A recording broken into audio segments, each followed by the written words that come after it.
Tofa sojojin Najeriya sun hallaka kasar ɗan bindigan nan wanda aka fi sani da suna Halliru Sububu Kacalla, wanda kwana biyu kenan ya saki wani bidiyo wanda yake yin jawabi a tattare da lamarin ƙasar nan da kuma su 'yan bindigar da kuma kashe mutane da suke yi, inda ɗan bindigar ya bayyana wa duniya cewa ya kamata a ce gwamnati ta kira wasu a zo a samu zama a yi sulhu, domin kuwa hakan shine zai kawo zaman lafiya. So kuma a daina musu sata, a daina taba musu dukiya, wato su Fulani, a yi wa Fulani adalci a doron kasar. Ga dai cikakken rahoton nan da bidiyo kai tsaye na zo muku a cikin wani tashar tamu mai albarka yanzu nan ba tare da bata lokaci ba. Assalamu alaikum mai sauraro. Da Allah inda wannan zuwan ka na farkon tashar tamu mai albarka, ka daure ka dangwala mana subscribing kana ka danna mana alama karrawa. Domin hakan shine zai baka damar samun cikakkun bidiyoyin mu daɗaɗa kuma zafafa a kan lokaci da zaran mun ɗora. Mun gode da kallon wani tashar tamu mai suna Kano Hausa News TV da kuke yi a koda yaushe. Godiya ta musamman ga dukkan masu sauraron mu a cikin wannan channel ɗin tamu mai ɗimbin albarka. Hallaka kasar gumin ɗan bindiga wanda aka fi sani suna Halliru Kacalla Sububu, inda BBC Hausa sun tabbatar da mutuwar wannan kasar gumin ɗan bindigar.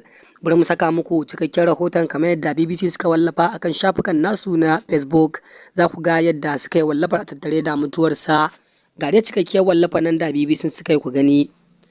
Wannan shine cikakkiyar wallafar da BBC suka yi, inda suke magana akan cewa sojojin ƙasar tamu ta Najeriya sun samu nasarar hallaka kasar gumin ɗan bindiga wanda aka fi sani da suna Halliru Sububu Kacalla, wanda kwana biyu kenan ya saki wani zazzafan bidiyo a ranar irin ta Talata kenan, wanda bidiyon yake yin jawabi dalla-dalla a cikin bidiyon.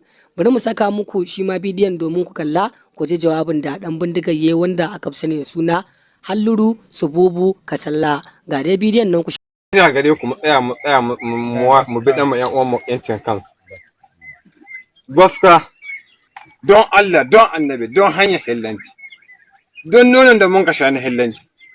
Yau ko Bahaushe ya taho wajen mu ya sha nonon hillanci, in mun ka roƙe zai bi hillancin don hanyar hillanci.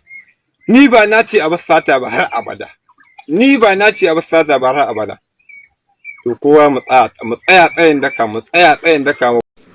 Wannan shine jawabin da kasar gumin ɗan bindigar yayi a tattare da lamarin, inda ya yi wannan jawabin kenan a rana irin ta Talata kenan, wanda yake da Dogo Gide da Bello Turji a matsayin yaransa da su zo a samu zama a sanya za a yi, domin wannan kashe-kashen da ake yi ba zai kai 'yan uwa musulmai zuwa ko ina ba. Ya ce idan yau su ne gobe ba su bane ba, ashe kwanansa na gab da karewa. Sojojin sun kawo ƙarshen sa a ranar irin ta yau kenan Juma'a, wanda aka same shi aka mai harbi aka, inda nan da nan ya ce gagarin ku nan.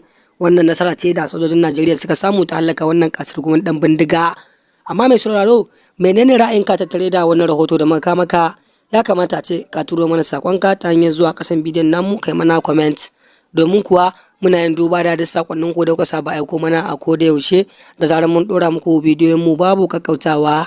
Ku ci gaba da ziyarta gami da bibiyar wannan channel ɗin tamu mai suna Kano Hausa News TV. Mun gode.